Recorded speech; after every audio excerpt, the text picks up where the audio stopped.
Testing. All righty, we are broadcasting. Ryan, go ahead. All right, well, nice to meet you guys, sort of. And it's really weird that I'm seeing myself on the projector. I feel like I'm just looking at myself right now, but good to see everybody there. I understand that you guys are interested in learning a little bit more about, how someone like myself got into social media, what we typically do in this role. I think the very high-level way I can summarize it is that basically I'm employed to be on Facebook all day, but it really is a little bit more involved than that, and it's kind of fun to say that though at the same time. So really my role is social media, as you know, is obviously a big thing now. It's everywhere you go. It's how you stay connected to people. It's a form of communication. So whereas in 5+ years ago, it was still kind of up and coming and evolving, and there were only a handful of platforms. Now there's a ton. So my background has been more in kind of the business industry. I started in retail for many years outside of school, and then started working in staffing, and I was helping with staffing and IT positions, and that's where I got involved in social media because I found that was a great way to build relationships with potential clients, mainly on LinkedIn, and it was a kind of an entry point for me. Really got passionate about it, and then I started working at Capella. And at Capella University, I started about 4 years ago, again in business, doing some sales, but then I realized that a big gap for us is we need to have social media as a way to communicate with our students. So at that time, about 4 years ago, it wasn't really a big process at Capella. It was more, we had our traditional social media channels. We had a Facebook Capella University page, a Twitter handle out there, a LinkedIn page, but it wasn't part of our communication efforts. And as you may know, by working with Dr. Will, Capella University is a 100% online university. So literally, there's no physical campus, no physical classroom like where you're at right now. It's really adhering to the working adult that needs to have that flexibility. And so since we're 100% online, we really needed to adhere to that communication platform that our online students want, which is communicating through social media. So what I do in my job here is actually not the typical social media role where you go into an organization and you have social media manager that may manage the Capella University Facebook page and Twitter account and Instagram and all of that. That's actually a separate team here in our public relations department. What I do is really helping our students communicate with us with social media, as I mentioned earlier, and also I help our students communicate with each other through social media platforms. So essentially, you think about, when you just got back from lunch. You go to lunch, you connect with people that you have already had relationships with, or you have in common, or you're talking about the day or whatever. We don't have that physical ability, so the communities that I've implemented into Capella help people, online students, connect based on those kind of commonalities. The same classes that they're in, they can find others all throughout the world that are in the same class at Capella. They can also find people that are in their same area that are attending Capella, so they can actually potentially meet up in person for a coffee and study or whatever. And people can connect based on just common interests. So in this community, which is integrated with Facebook, they can connect based on common hobbies that they like, books that they like to read, movies that they like, anything. And it really helps them feel more connected to each other than just being a person that logs into class to attend the university. So my role on a day-to-day basis is driving those systems that we've implemented for social media. Definitely watching over the conversations that are happening out there. Making sure that if there is a student that's not happy or has a question or anything like that, that we address it and address it pretty quickly. Because as you know, something can spread very quickly on social media, and we want that conversation to be out there. We also want people to see that we care and we respond very quickly. So if you ever hear stories, or if you've already heard stories probably of social media gone bad, where someone's intern, maybe someone that's new, accidentally meant to post something on their personal account and actually posted on behalf of the business, and it was kind of a human resource nightmare. That's something that we're always trying to prevent, and also crisis management is a big thing, and we're always trying to think of all the possibilities and how we would address those. But so far, really my day when I come in, there's no actual structure, because if you think about, we have about 36,000 students out there. People can come and go and jump in and say things at any time. So social media is definitely kind of a constant beast out there, if you will. But we're just always on top of it, and always listening, and there's a lot of teamwork here that has to happen to manage the day-to-day stuff. But yeah, so outside of doing that, we have to show the business that social media is beneficial. And it really is easy to show that, because our students love being able to connect with each other. So we can show the conversations that have happened, the fact that people are saying, I enrolled just based on the fact that I felt like there was a community here, whereas when I looked at other schools, I didn't feel like I could kind of meet other students.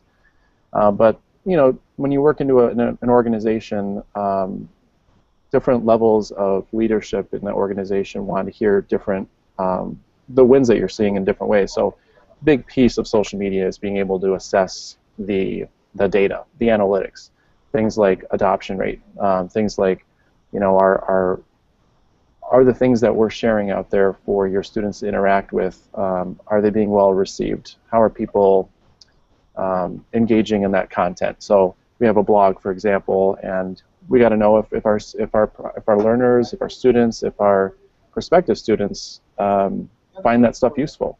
So there's a lot of data that gets presented on the back side of all of this, where you go in and you're using a social media channel, you're using it and getting the benefit of communicating with people.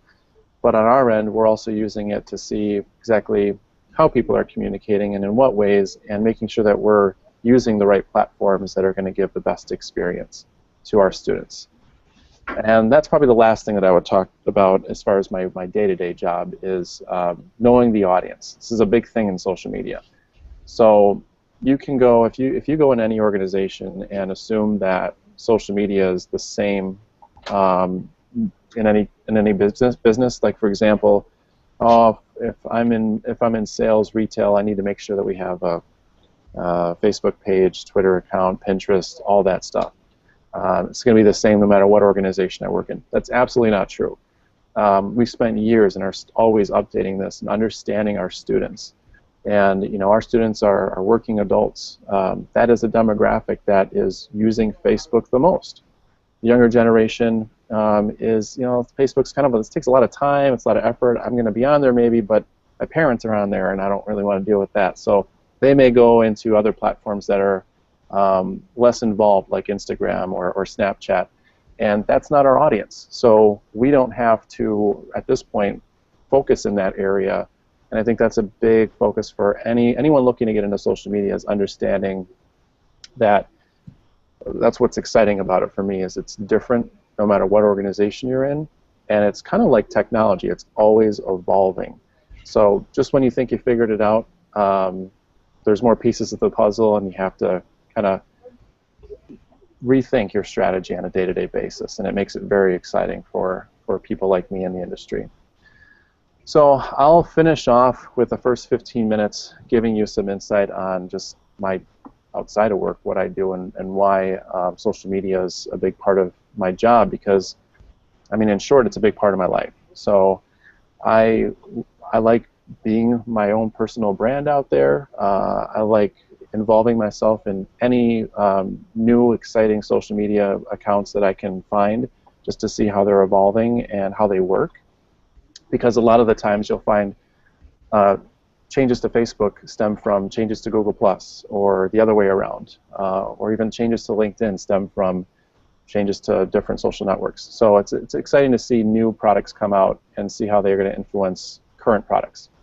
So on my smartphone, I have probably 15 different social networks that I'm a part of on a fairly consistent basis. And your typical ones that are out there are definitely those. You know, Facebook, Instagram, Pinterest, Twitter, Swarm, but then also there's others like, show of hands, has anyone heard of Line, L-I-N-E? Couple, one or two? So that's a new one that's actually been popular out in China and recently came to the US about a year ago. It's different, but not seeing that is going to catch on. Google Plus obviously lets us do things like this. What else is there? Anyway, there's several that I use on a day-to-day basis, and again, it's part for my kind of networking, but it's also partly for understanding what's going on out there in the industry. So, I'll just kind of, Will, if it's okay with you, I'll just kind of open it up to the class and see if anyone's got any questions, whether it's about how I got into this or, you know, what we do, anything at all. I'd love to answer any questions you guys have. Don't be shy. Don't be shy. It's just like if you sitting in the room. Come on, y'all. What do you like most about your career? Say that again? What do you like most about your career? What do I like most about my career? That's a good question. Yeah, so definitely for me, it's kind of industry specific. I love seeing students connect with each other.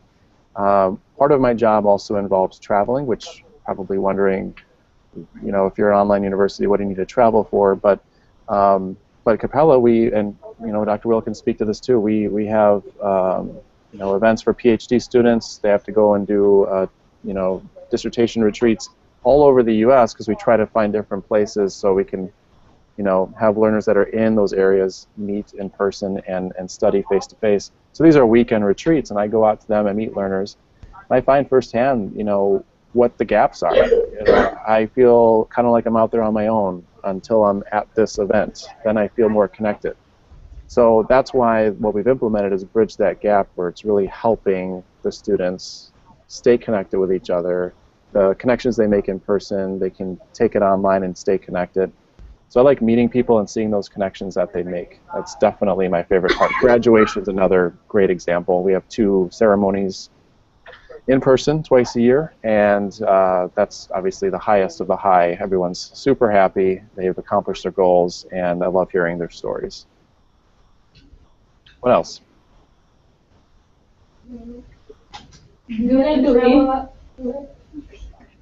do internships for you? Yeah, good question. So basically, they do. At Capella, we haven't had one yet specifically for social media, and I should also back up and tell you that social media as a full-time job at Capella, as I remember I told you 4 years ago, it was just entering in for us. About 2 years ago is when I took the full-time job. Before that, I was working in another department utilizing social media. But then 2 years ago is when they came and said, you know, we're going to devote 100% full-time role for this.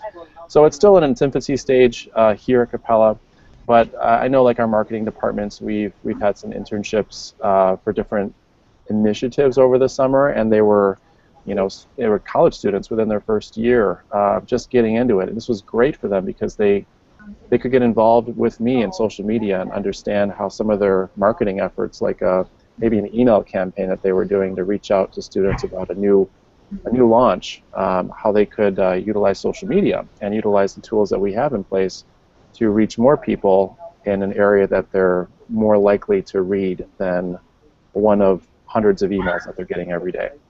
So that was pretty cool. But yeah, the internships, that's probably one of the best things that I could recommend. If you find an organization that provides internships, whether it's within marketing, traditional marketing, or social media, if that's something that you're passionate about, that is probably one of the most powerful ways to truly see if this is a place you can see yourself being happy and see yourself in a career doing. You know, learning the fundamentals through school is going to be amazing and huge, but until, just like anything, until you actually get down and do it yourself, you know, not only is that going to give you good experience, but it's going to help you determine if that's the path you want to take. What else? Travel a lot. Say that again, I didn't hear you. Do you have to travel a lot? travel a lot? Yes. It's a good question. I'm actually about to start traveling a lot. So yes, it kind of comes and goes. There's really the main 3 or 4 things that I travel for would be the doctoral dissertation retreats, which again are weekend, usually experiences. They're not super long. There's also Capella has, we attend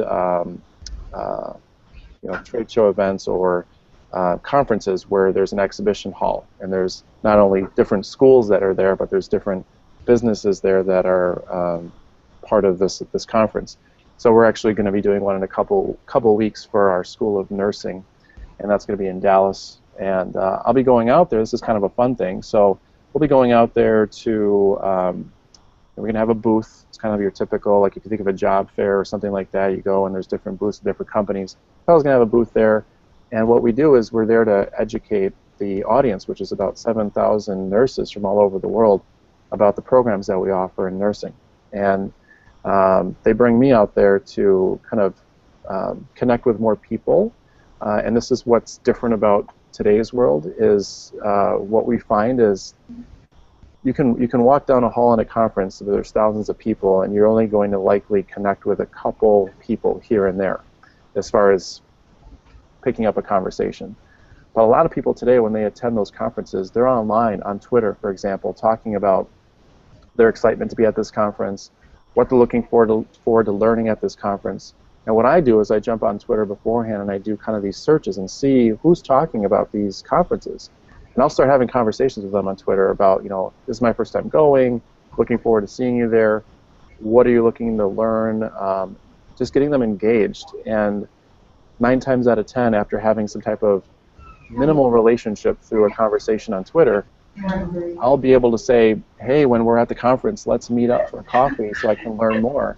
And it drives more people to our booth. So it's interesting that we use social media for a in-person event to bring more people to our booth. And that's going to be a huge event because one of the speakers at this particular event I was able to find through Twitter, who's a nurse on a ABC show called New York Med. It's a big show for doctors and nurses. And I found her on Twitter, asked her if she'd be open to presenting at our booth, and she said yes. So through Twitter, I was able to even source somebody to be a presenter at our conference. But I travel for that, travel for colloquias. I travel for the colloquias are the dissertation retreats. And I also travel for volunteer events. I'm going to be going to North Carolina and DC in the next couple weeks for 2 walks. One's awareness walk to raise money for Alzheimer's disease research, and the other one is a breast cancer awareness walk. And Capella is going to have a presence there.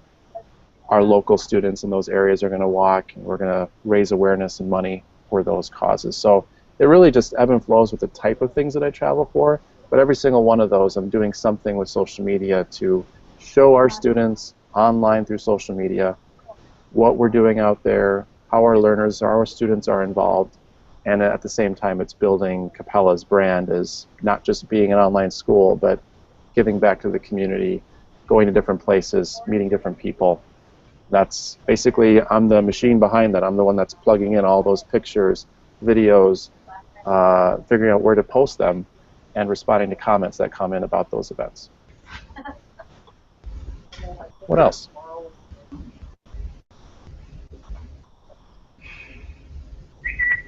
Steven, come on, somebody ask a question.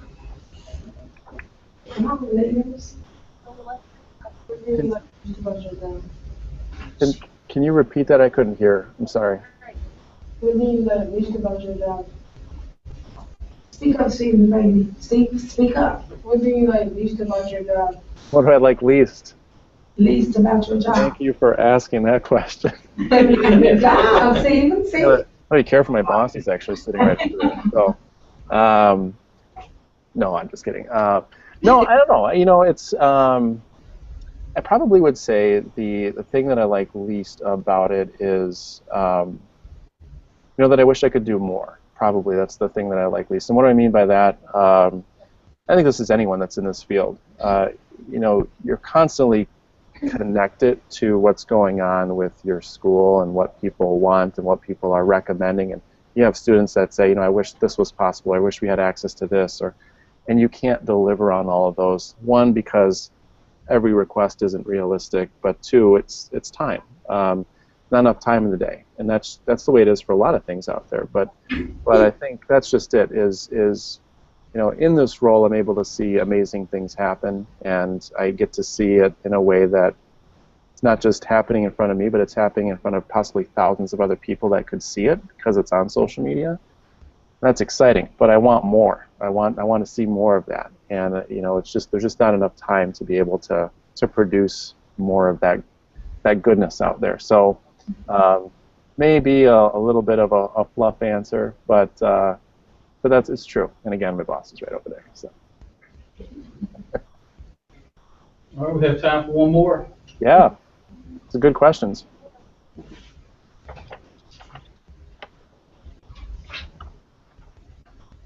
You can't come on. Natalia? No one's going to ask me how I lost all this hair? No? I lost all their hair. No. It's just not enough time in the day. You stress out.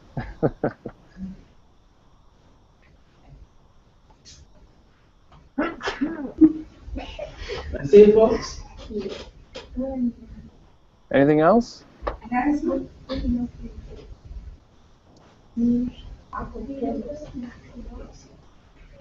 Tamaya? Where are you located? Oh, good question. So we're based in Minneapolis here. I'm actually, if you Google Capella University in Minneapolis, you'll see that we're in the Capella Tower. So it's downtown Minneapolis, one of the tallest buildings downtown here. And even though we're an online school, this is kind of an interesting fact. We kind of have offices just like a typical school. So we have in this building, an enrollment department that kind of helps people look into the degrees and see if we're the right school for them, an academic advising department to help support students that are in their program throughout their entire journey, financial aid department, human resources, all that stuff. So even a library team, literally right across the hall here. And so yeah, there's I don't know how many local employees. We have most of our employees are local here in the building. But there are definitely some opportunities where, like, faculty are remote, and also some of our staff is remote, but a very small percentage of them, and they can work from wherever. So yeah, we're based in Minneapolis. When you travel, do you stay? Where do I travel, or? When you travel, do you stay in that area, like spend the night? So are you asking if I travel in different states, or? When you travel, do you stay there? I didn't hear the last part. When you travel, do you stay? There, like stay the night in a hotel? Oh, yeah, gotcha. Yeah, usually I do. Even these upcoming ones, they're the 2 volunteer walks. They're just a walk during one day, obviously, but it really kind of depends on expenses. But we usually will travel at least one day in advance, spend the night. But for like the dissertation retreats, or even the graduations that are in different parts of the U.S., several nights, just because usually there's a setup day, there's a check-in day, and then the actual event's going on, and then usually you're working late that day. And those are probably the most challenging days, is when you have a full-day event that, like graduation, there's morning ceremonies and then there's afternoon ceremonies. But people that are going to the graduation, they're only going to one of those. But social media, since it's covering both of those events, you're sometimes working from 7 in the morning until 7, 8, 9 o'clock at night. And it's not a common thing. It's only when you're traveling at those events. But it goes by fast. It's just at the end of the day, you're definitely tired. So yeah, you do stay sometimes several days, depending on where you're going and what you're doing. Is that it? Did anyone ask him the title of his job and the benefits and how much it pays? How much do you get paid? The title of his job? Well, I can tell you the title. The title of the job. I'm social media specialist here. So I'd probably lose my job if I told you how much I got paid. So I can't do that. But I think one thing to look at too is, and this is something that I did honestly, is looking into this role. If it's an entry level, if you're just getting into it, if it's a small organization, typically it's not going to pay as much as if it was a mid to large organization. And the reason for that is usually when you go into a role at a small organization like a startup or a very small business with maybe 20 to 30 employees, that role is typically a lot of different things. It's not just social media. You're probably doing some marketing stuff, and it's they don't have that kind of budget. But what I always recommend is anyone that's looking into any industry, whether it's social media or any industry, is do your homework first, which you guys are obviously really good at, but do your homework and research your local area for job postings, and they usually will post a salary range. You're going to find pretty quickly what that average range is, and you're going to know what you should anticipate making. And what I can make here in this role could be different in Chicago or in New York or in Dallas. So it's important to look at your local area and not just look at, if you know somebody that's in that role, what they're making. So again, not a direct answer, I can't really say, but I just think that helped me understand what I should be making, and Capella does a great job taking care of their employees from a job standpoint, so we're pretty happy over here. Awesome, awesome. Well, I know you need to get out at 1:30, so I appreciate you coming aboard today and talking to the students. Yeah, you're welcome, Dr. Will. Anytime for you, man. Anything you need, I'm here for you. That guy's a good guy, so. Awesome. Thank you. You're welcome, everyone. Nice meeting you all. And if you think of anything else, I know the video is going to be posted, but feel free to comment on the video. I'll watch over that, and I'll answer any more questions you guys have. All right? All right. See you, Will. All right. See you.